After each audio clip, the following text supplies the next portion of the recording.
I must. This house calls me. No one in it will pay attention to me for a single minute. Children, I leave much best in spirit. I offer good advice, but you won't hear it. You will break in and chatter on and on like a man with a kibble gone. If you would go talk too much, and I'm afraid you're far too fussy, my lady's maid. You push in everywhere and have your say. But You, boy, grow foolish every day. To think my grandson is such a duck. I told you 100 times. I told you once that if you keep this course on which you started to leave your worthy father broken-hearted, and you, his sister, so pure, so shy, so innocent, and so demure. Don't you know what they say about still waters? I pity parents who speak with your daughters. Now, Mother! And as for you, child, might I add that your behavior is extremely bad, and a poor example for these children too. Their dear dead mother did far better than you.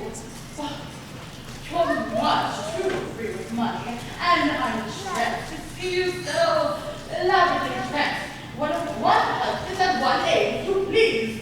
One has no need for costly fripperies. oh, ma'am, really? And you, her brother, and I respect and love you, yet if I were my son, this lady's good and a pious spouse, why, I wouldn't make you welcome in my house.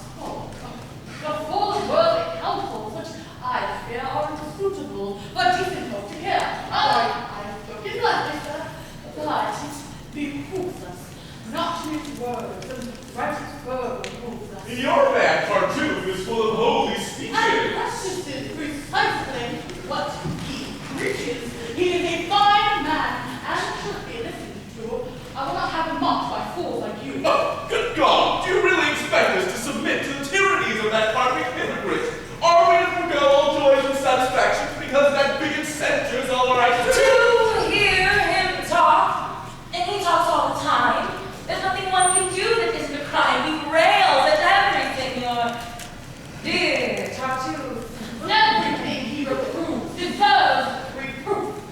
He's out to save your souls, and although you must love him as my son would have you do. Oh, no, grandmother, I can never take to such a rascal, even for my father's sake. It's how I feel, and I shall not dissemble. His every action makes me see and tremble with helpless anger, and I have no doubt that he and I will shortly have it out. Surely, it's a shame and disgrace to see this man usurp the master's place, to see this beggar who when he first came had not a shoe or shoestring to his name. So far he forgets himself, he behaves as if this house were his and he his slave. Well, mark my words, your souls will fare far better if you obey his precepts to the letter. You see him as a saint. I'm far less odd. In fact, I see right through him. He's a fraud. His manner aren't the same, or worse. I'd not trust either with a petty purse. Well, I can't say what his servant's morals may be, but his own great goodness I can guarantee. You all regard him with distaste and fear, because he tells you what you loathe to hear, condemn your sins and point out your moral flaws, and humbly strives to further heaven's cause. If sin is all that bothers him, why is it he's so upset when folk drop in to visit? Is heaven so outraged by a social call that he must prophesy against us all? I'll tell you what I think. If you ask me, he's jealous of my mistress's company. Rubbish! He is not alone, child, in complaining. Although your promiscuous entertain why the whole town is set. I know where the carriages have come and go, and all the proud guests parading in and out, and all the joyful servants ordering about. And all this, I'm sure there is nothing vicious Why, they need no cause. They'll talk in etiquette. Madam, this world would be a joyless place if, fearing what malicious tongues might say, we locked our doors and turned our friends away. And even if one did so dreary a thing, we will cease those tongues from their chattering. One can't fight slander, it's a losing battle. Let us instead ignore their tale.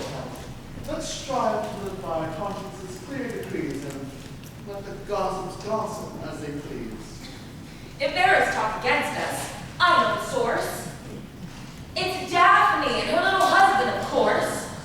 Those the greatest cause for guilt and shame are quickest to besmirch a neighbor's name. When there's a chance for libel, they never miss it. When something can be made to seem illicit, they're often once spreading the joyous news, adding to backward fantasies they choose. By talking up their neighbors' indiscretions, they seek to camouflage their own transgressions, hoping that others' innocent affairs will lend a hue of innocence to theirs. Oh, Or that their own black guilt will come to seem part of a general shady color scheme. all that is quite irrelevant. I doubt anyone more virtuous and devout than dear old Franz. And I'm informed that she condemns your mode of life most vehemently. Oh yes, she's strict, Yes. devout, and has no taint of worldliness. In short, she seems a saint. But time is talking about besides. She's thus because she can't be otherwise. So long as her attractions could enthrall, she flounced and flirted and enjoyed it all. But now that they are no longer what they were, she quits a world which is fast quitting her, and wears a veil of virtue to conceal her bankrupt beauty and lost appeal.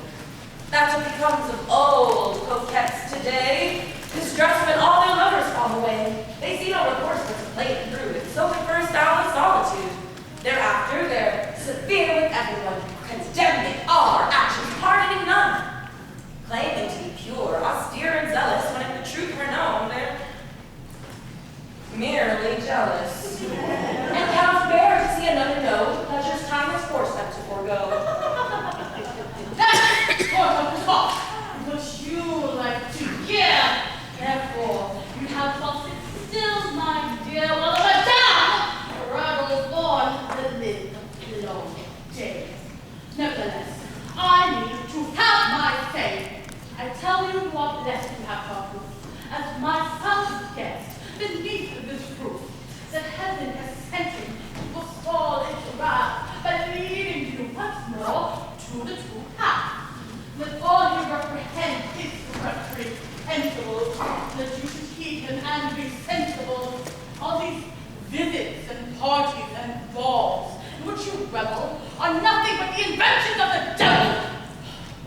One never hears a word that's edifying him, nothing but chaff and foolishness and lying and vicious gossip in which one's neighbor is counterfeit everywhere and savor. People of sense are driven half insane, and such affairs of noise and folly reign, and reputations perish thick and fast. And as a wise preacher once said on Sunday last, that parties are towers of Babylon. Because again, it's all Babylon. Then you just dark and right. I heard the laughter. I saw the wink. One of those silly friends that laughed them all. Enough! I'm leaving. Well, no need to show heed to the door. I leave the household much dismayed and vexed. I can't say that I shall see this. Wake up! Don't just stand there gaping into space. I'll slap some sense in that stupid face. Move! Move! Slut!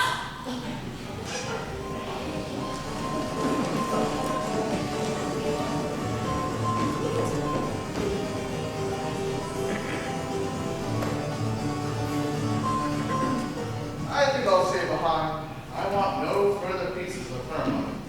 How that old Oh, what she wouldn't say to hear you speak of her that way. She'd thank you for the lady, but I think she'd find the old a little premature. My, what a scene she made, and what a din. How does that Tartuffe has taken her in?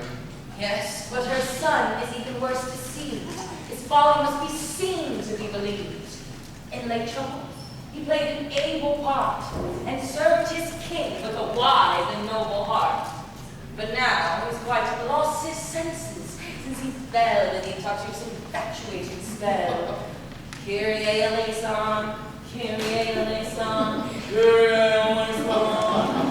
He calls him brother, loves him with his life, preferring him to mother, child, or wife. In him and him alone will he confide. He's made him his confessor and his guide. He pets and pampers him with love more tender than any mistress could engender. Give them the seat of honor when they die. Delights to see him gorging like a swine. Stuffs his dainties till his guts distend, and when he belches cries, God bless you, friend. Turning mad, he worships him, he dotes. His deeds he marvels at, his words he quotes, thinking each act a miracle. Thinking each word more oracular than those that Moses heard. And Tartuffe, so pleased to find so easy a victim, has 100 ways beguiled and tricked him, milked him of his money, and with his permission, established her a sort of inquisition. Even Laurent, his lackey, dares to give us advice on how to live. Thunderizes us in sermon tones, confiscates our ribbons and colognes. Last week, he tore a kerchief into pieces because he found it pressed in the life of Jesus. He said it was a sin to juxtapose unholy vanity and holy prose.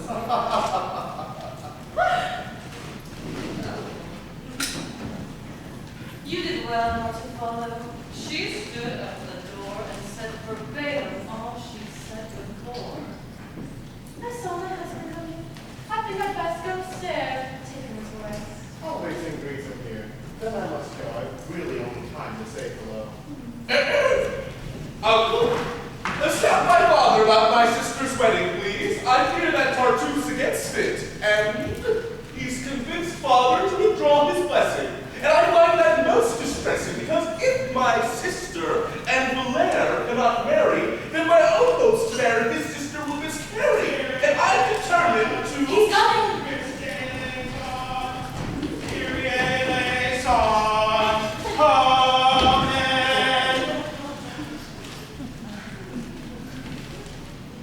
Ah, brother!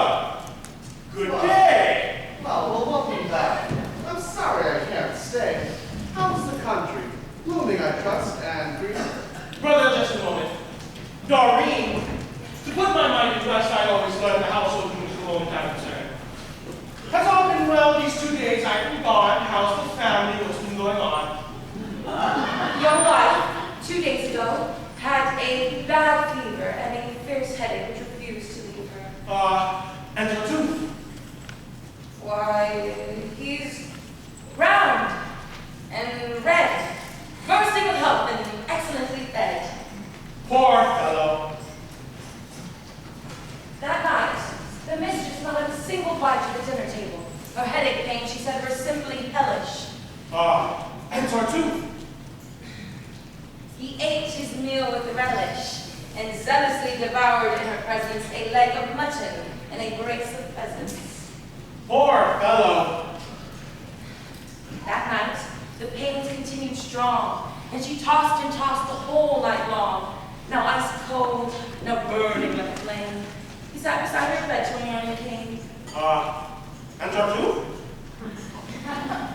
Why, having eaten, he rose and sought his room already in a doze, and got into his warm bed and snored away in peace till the break of day. Poor fellow. After much ado, he taught her to dispatch someone for the doctor. He bled her, and the fever quickly fell. And Tartuffe? Why, he bore it very well. And to keep his cheerfulness at any cost, and make up for the blood Madame had lost, he drank, at lunch, 4 beakers full of port. Poor fellow. gathered to express keen sympathy and anxious interest.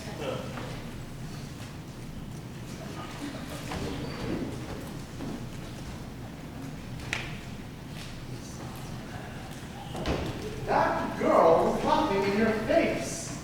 And though I have no wish to offend you, even so I'm bound to say she has some excuse. How can you possibly be such a goose? Are you so dazed by this man's hocus pocus that all the world, save him, is out of focus? You've given him shelter, clothing, food, and care. Why must you also— Brother, stop right there. You do not know the man of whom you speak. I grant you that. But my judgment's not so weak that I can't tell by its effect on others. Oh, when you meet, you two will be like brothers. There's been no loftier soul since time began. He is a man who, an excellent man. To take his precepts is to be reborn and view this downhill of a world with scorn. Yes, thanks to him, I'm a changed man indeed. Under his tutelage, my soul's been freed from earthly loves and every human tie. My mother, brother, children, and wife could die, and I'd not feel a single moment's pain. That's a fine sentiment, brother, in those two names. Oh, had you seen Tartuffe as I first knew him, your heart, like mine, would have surrendered to him. He used to come into our church every day and humbly kneel nearby and start to pray. He'd draw the eyes of everybody there by the deep fervor of his heartfelt prayer. He'd sigh, oh, and weep, oh, and sometimes with sound of rapture, bend and kiss the ground. Oh, oh, oh. And when I rose to go, he'd run before to offer me holy water at the door. His servant man, no less than often he, informed me of his master's poverty. I gave him gifts, but in his humbleness, he begged me every time he'd been asked. Oh, that's too much, he cried. Too much by twice. I don't deserve it, sir. The half would suffice. And when I wouldn't give it back, he'd share the half of it with the poor, right then and there. At length, heaven prompted me to take him in, to dwell with us and free our souls from sin. He guides our lives, and to protect my honor, sticks by my wife and keeps an eye upon her. He tells me who she is, and all she does, and seems more jealous than I ever was. And how austere he is. Why, he can detect a mortal sin where you would least suspect. In smallest trifles, he's extremely strict. Last week, his conscience was severely pricked when, while praying, he had caught a flea and killed it, so he felt. Too practically. Oh, oh, oh. Good God, man! Have you lost all common sense? Or is this some joke at my expense? How can you stand there and also write it? Brother, your language savors of impiety. Too much free thinking's got your faith unsteady. And as I've warned you many times already, it'll get you into trouble before you're through. So I've been told before by dupes like you. Dupes? Being blind would have others blind as well. To clear out and become infidel, he who sees through humble and pretense is charged by you with want of reverence. Spare me your warnings, brother. I have no fear speaking out for you and heavenly here against a pleasant deal of pious injury. There's true cause in piety, as in bravery, and just as those whose courage shines the most in battle are the least inclined to boast. So those whose hearts are truly pure and lowly don't make a flashy show of being holy. There's a vast difference, so it seems to me, between true piety and hypocrisy. How do you fail to see it, may I ask? It's not a face quite different from a mouth. Cannot sincerity, reality, and semblance be told apart? Are all men just like scarecrows? And do you hold that false coin is just as good as gold? Ah, brother, man's a strangely fashioned creature who seldom is content to follow nature. but recklessly pursues his own inclinations beyond the narrow bounds of moderation, and often, by transgressing reason's laws, perverts a lofty aim or a noble cause. A passing observation, but it applies. I see, dear brother. You're profoundly wise. You harbor all the information of the day. You're our one true mind, our only sage. The Emperor's Oracle and its Cato too, and all mankind are fools compared to. Brother, I don't pretend to be a sage, nor have I all the wisdom of the age. There's just one insight I would dare to claim. I know that true and false are not the same. And just as there's nothing I'm more revered than a soul whose faith is steadfast and sincere, nothing I'm more cherished and admired than honesty or true religious fire. So there's nothing I find more base than specious piety, dishonest face, than these bold mountebanks, these histrios whose impious mummeries and hollow shows exploit of our love of heaven, to make a jest of all the men take holiest of rest. These calculating souls who offer their prayers not to their neighbor, but as public wares that seek to buy respect and reputation with lifted eyes and sighs of exaltation. These charlatans, I say, whose pilgrim souls proceed by way of heaven towards earthly goals, who weep and pray and swindle and extort, who preach the monkish life upon the court, who make their zeal their partner of their lives. Such men are vengeful, sly, cold as eyes. And when there's an enemy to the faith, they cloak their spite with their religious name. The private spleen and malice being made to seem a high virtues crusade, until, to mankind's reverent applause, they crucify their foe in heaven's cause. Such days are all too common, yet for a while, true piety is in part to recognize. And happily, these present times provide us with bright examples to instruct and guide us. Consider Aristotle and Perion. Look at Iran, Alcibiades, and what virtue is acknowledged? Who could doubt it? Not me. But you want your feet have gone about it. They're never ostentatious, never vain, and the religion is moderate and humane. Hallelujah. It's not the rich criticize the pride. They think censoriousness a mark of pride, and therefore, by letting others preach and rage, they show by these how Christians should behave. The sinner waits no rank for hating them. It is a sin alone which they condemn. They don't intrigue and wangle and conspire. To live a good life is their one desire. They think no evil of their fellow man, but judge them as kindly as they can. Nor do they try to show a fiercer zeal for heaven's cause than heaven itself. These men I honor. These men I advocate as well as for us all. Your man is not their sword at all, I fear. And while your praise of them may be quite sincere, I think that you've been dreadfully deluded. Well then, dear brother, is your speech concluded? Well, yes. Your servant, sir. Brother, wait.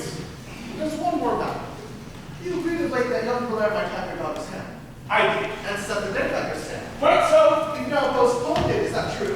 Who knows? The master no longer pleases you? I wouldn't say that. Do you need to go back on your word? Perhaps. Has anything occurred which might entitle you to break your pledge?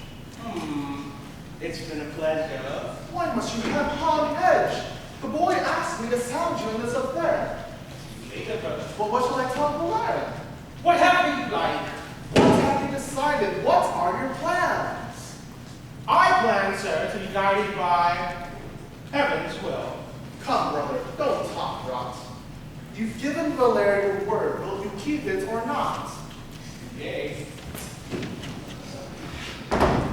This looks like poor Valère's undoing. I'll go warn him that there's trouble brewing.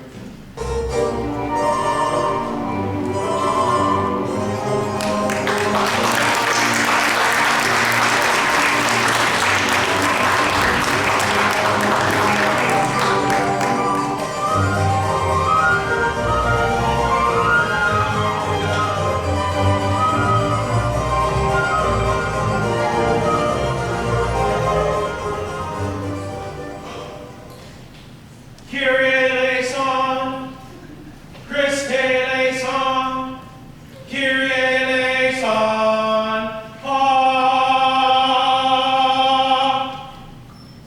Kyrie eleison, ad hominem, ad populum, sic semper terrenus, Wingardium Leviosa, Kyrie eleison, amen. Ah, Marianne, Yes, Father? a word with you. Come here.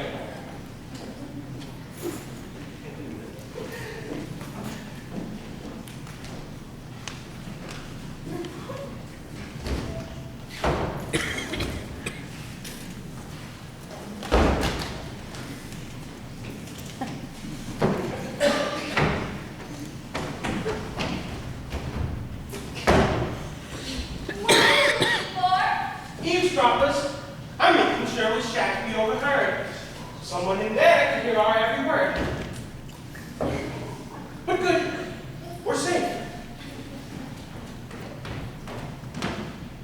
Now, Marianne, my child, you're a sweet girl who's tractable and mild, whom I hold dear and think most highly of. I am deeply grateful, Father, for your love. That's well said. And you can repay me if in all things you'll cheerfully obey me. To please you, sirs, with the light sweet best. Good, good. What do you think of Tartuffe, our guest? I, sir? Yes, weigh your answer, think it through. Oh, dear. I'll say whatever you wish me to.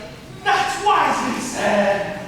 Say of him then that he is the very worthiest of men, that you're fond of him, and would rejoice in being his wife if that should be my choice. Well, What? what's that? Did you not hear what I said? Forgive me, pray. Oh, whom, sir, must I say that I am fond of him and would rejoice in being his wife if that would be your choice? Why, of Tartuffe? Father, it's false, you know. Why would you have me say that isn't so? Because I am resolved that it should be true. That it is my wish to be enough for You you. can't mean, Father? Yes, Tartuffe is to be allied to his family through marriage, and he is to be your husband. Is that clear? It's a father's privilege to... What are you doing here? Is curiosity so fierce a passion in you that you must eavesdrop in this fashion? There's lately been a rumor going about, based on some hunch or chance remark, no doubt, that you mean Marianne to a Tartuffe.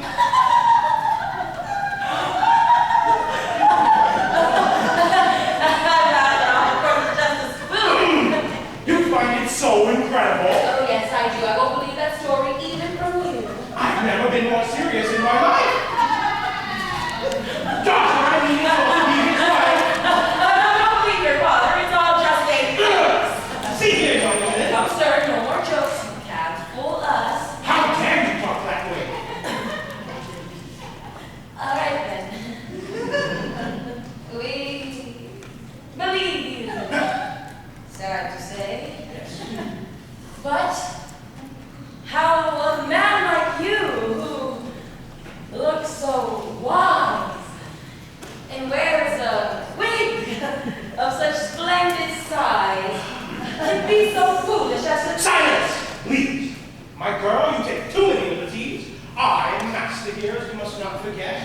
Do let's discuss this calmly. Don't be upset. You can't be serious, sir, about this plan. What should that bigot want with Marianne? Praying and fasting ought to keep him busy. And in terms of wealth and rank, what is he? Why should a man of property like you pick out a beggar's son-in-law? That will do. Speak of his poverty with reverence. His is a pure and saintly indigence, which far transcends all worldly pride and wealth. He lost his fortune, as he says himself, because he cared for heaven alone, and so was careless with his interests here below. I need to get him out of his present straits, and to return him to his estates, which in his part of the world have no small fame. Poor though he is, he's a gentleman all the same. Yes, so he tells us. But, sir, it seems to me such pride was very ill-pied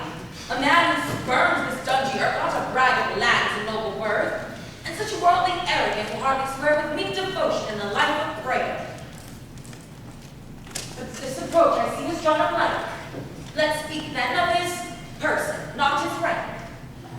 Doesn't it seem to you a trifle grim to give a girl like her to a man like him? When two are so ill-suited, can't you see what sad consequences bound to be? A young girl's virtue is in peril, sir, when such a marriage is imposed on her. For if one's bridegroom is not to one's taste, it's hardly an inducement to be chaste. And many a man with horns upon his brow has made his wife the thing that she is now. It's hard to be a faithful wife, in short, to certain husbands of a certain sort. And he who gives his daughter to a man she hates must answer for her sins at heaven's gates. Think, sir, before you play so risky a role. This servant girl presumes to save my soul. Oh, you do well to ponder what I've said. Daughter, we'll disregard this dunderhead. Just trust your father's judgment. Oh, I'm aware that I once promised you to young Valère, but now I hear you gamble, which greatly shocks me. What's more, I have concerns about his orthodoxy. His visits to church, I know, are rather few. Would you have him go at the same hours as you, and have a meal nearby to be sure to be seen? I can dispense with such remarks, Doreen.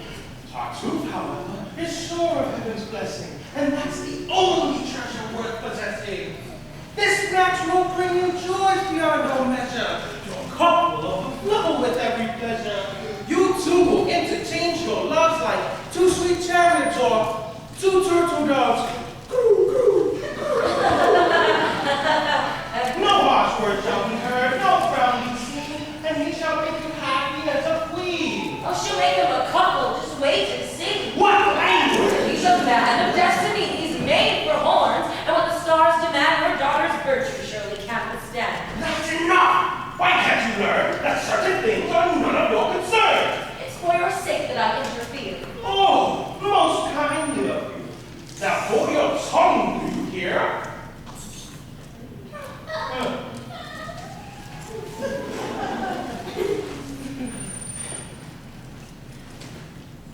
If I didn't love you, sir. Sparing your affection. Oh, I love you, sir, in spite of your objection. I can't bear for honor's sake to see you make this ludicrous mistake. Do you mean to go on talking? If I didn't protest this sinful marriage, my conscience couldn't rest. If you don't hold your tongue, little shrew! What? Lost your temper? A pious man like you. Yes! You talk and talk like you mind by it. I tell you, once and for all, be quiet. Well, I'll be quiet, but I'm thinking hard. Think all you like, but you had better guard that saucy tongue of yours, or I'll...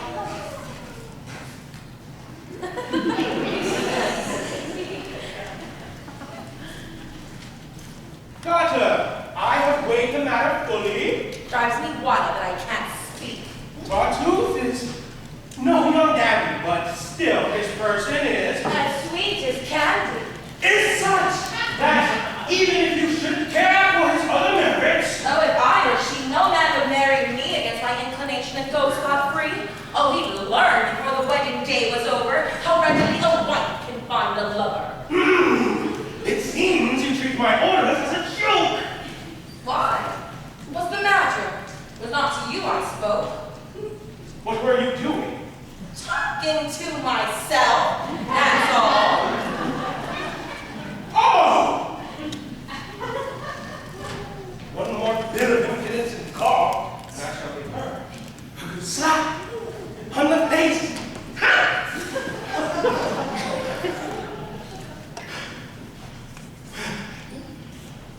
Daughter, you shall accept, and with good grace, the husband I have selected for you. Your wedding day.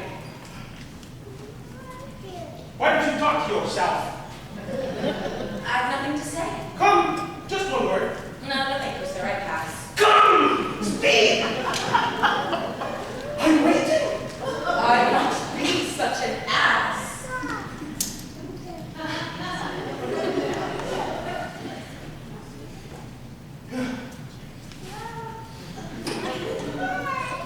Daughter, in short, I mean to be obeyed, and you are to bow to the sound choice that I have made. I not marry a monster even in jest.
and tell him, if his Tartuffe so sublime, he's free to marry him at any time.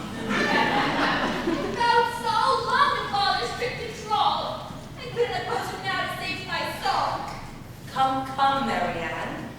Do listen to reason, won't you? The lair asked for your hand. Do you love him or don't you? How unjust of you! What can you mean by your question, dear Doreen? You know the depths of my affection for him. I've told you 100 times how I adore him.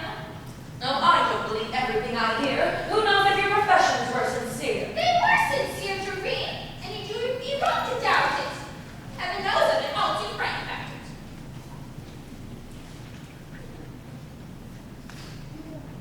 Love him then? Oh, more than I can express. And he, I take it, cares for you no less? I think so. And both, with equal fire, burn to be married. It is our one desire. What a Tartuffe then? What are your father's plans? I'll kill myself if I am pushed to my death bed. I hadn't thought of that before. Oh, how splendid! Just die and all your troubles will be ended. A fine solution.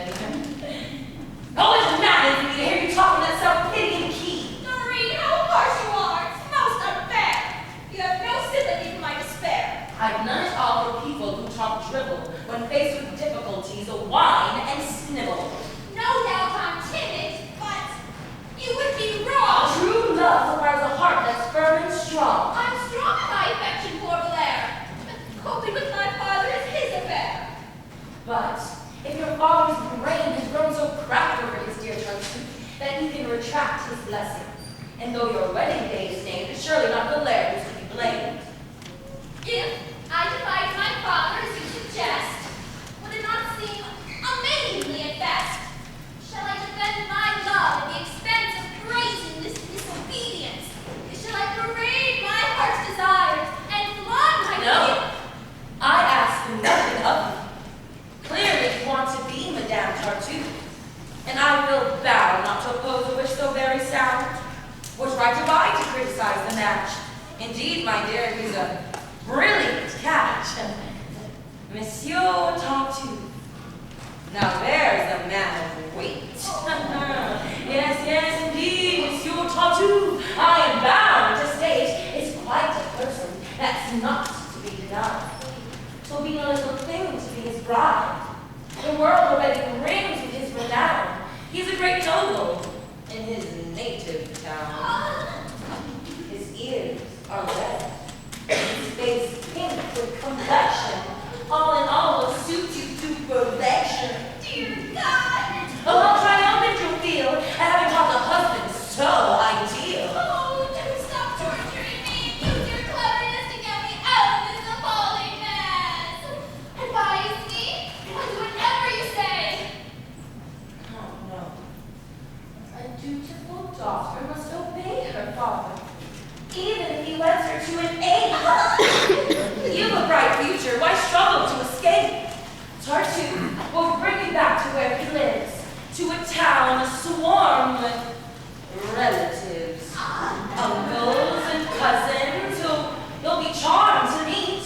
You'll be received at once by an elite, calling upon the bailiff's wife, no less, or perhaps upon the mayoress. Oh, Will sit you down in the best kitchen chair, and you'll dance at the village fair to the drone of the bagpipes. 2 of them, in fact. You'll see a puppet show or an animal act, or your husband. turn my blood to ice. Stop torturing me. Give me your advice. Your servant, madam. Doreen, I'm begging you. No, you deserve it. This marriage must go through. Doreen! No. Not Tartuffe. You know I think him. Tartuffe's your cup of tea, and you shall drink it. I always told you everything and relied. No, you deserve to be Tartuffe-fied.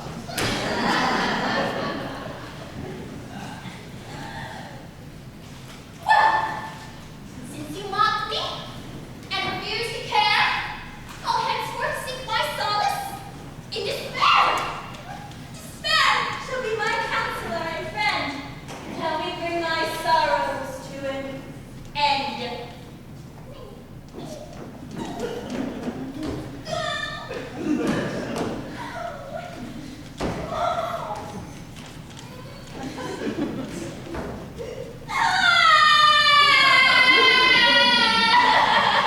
There now, come back. My anger has subsided. You do deserve some pity, I've decided. If Father makes me undergo this dreadful martyrdom, I'll die, I know. Don't fret.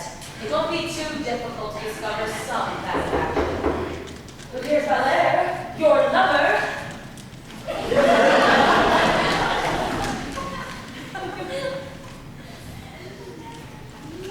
Madam, I've just received some wondrous news regarding which I'd like to hear your views. What news? You're marrying Tartuffe. I find that Father does have such a match in mind. Your father, madam. Has just this minute said that it's Tartuffe he wishes me to wed.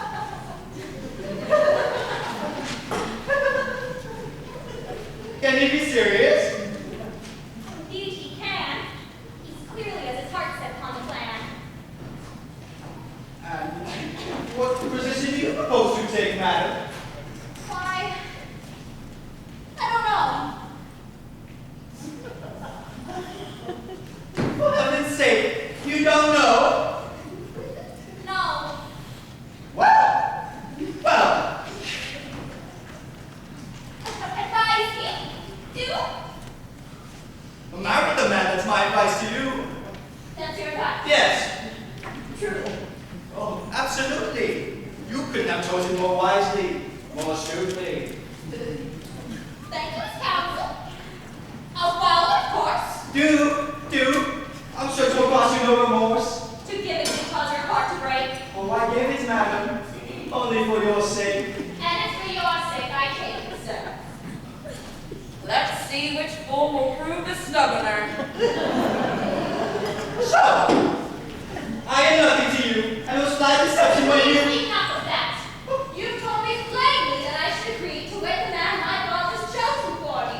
And since you deigned to counsel me so wisely, I promise, sir, to do as you advise me. No, it was not by me that you were swayed, no. Your decision was already made. Though now, to save appearances, you protest that you betrayed me and my guest. Just as you say. Quite so. And I now see that you were never truly in love with me. Alas, you're free to think so, if you choose. Well, I choose to think so. And here's a bit of news. You spurned my hand, but I know where to turn for kinder treatment, as you shall quickly learn. I'm sure you do. Your noble qualities Oh, inspire forget me. my qualities, please. They don't inspire you over much, I find. What? There's another lady I have in mind. Whose sweet and generous nature will not going to compensate me for the loss I've borne.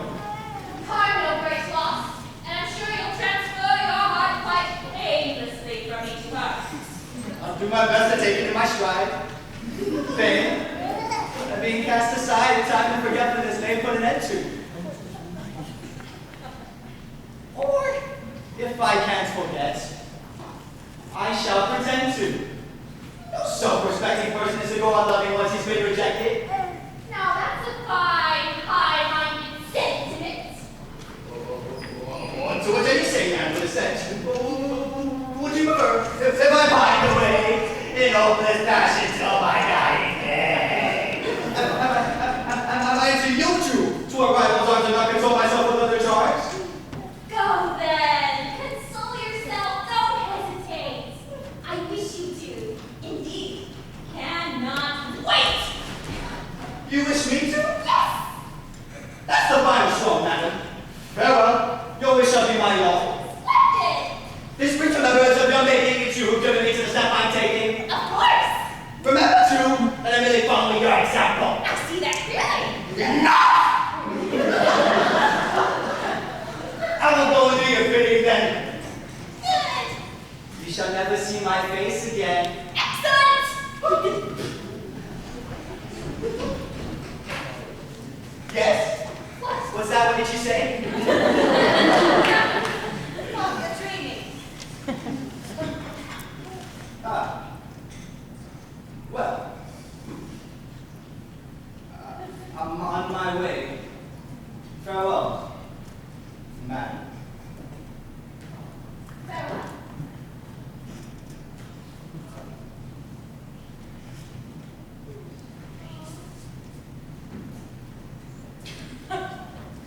If you ask me, both of you are as mad can be.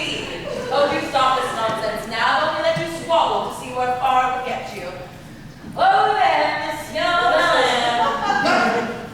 No. Come in. Well, let's play. Don't hold me back, no, this must be obeyed. Stop it!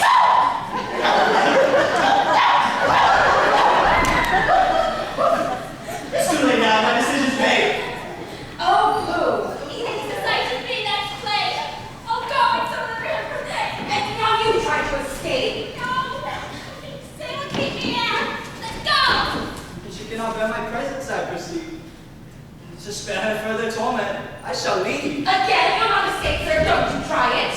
Come here, you two. Stop fussing and be quiet. What do you want of me? What's the point of this? We're going to have a little armistice. Now, weren't you silly to get so overheated? Didn't you see how badly I was treated? Aren't you a simpleton to have lost your head? Didn't you hear the hateful things he said? You're both great fools. Her sole desire, brother, is for yours in marriage. To that I'll swear. And he loves no one but you, Marianne, and wants no other wife. On that I'll stake my life. Why advise ye so? I cannot see. On such a question, why ask advice of me? Oh, you're both impossible. Give me your hand, you two. Yours first. What, why? Now, hand from you. What are you doing? There. A perfect fit. You'll suit each other better than you'll admit.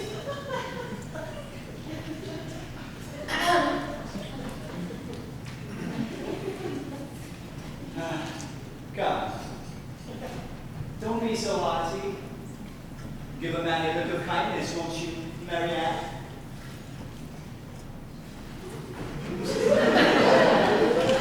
Oh, lovers, they're completely mad. Now come. Confess that you were very bad to hurt my feelings as you went just now. I have just a picture now. You used to laugh that you were most Oh, let's table the discussion for the present. Your father has a plan that must be stopped. Then what means must we adopt? We'll use all manner of means and all at once. Your father's adult is acting like a dunce. Therefore, we better humor the old fossil, pretend to yield him, being sweet and docile. And then, postpone as often as necessary the day on which you've agreed to marry. You'll thus gain time and time to a trick. Sometimes, for instance, you'll be taken as sick, and that's a good reason for delay. Or some bad omen will make you change the day. You'll dream of muddy water, or pass a dead man's hearse, or break a looking glass. If all else fails, no one can marry you unless you take his ring and say, I do. But now let's separate. They should find his syrup that might be defined. Go and tell your friend what's occurred, and urge her father to keep his word. Meanwhile, we'll stir her brother into action, and get on near to join the faction. Goodbye.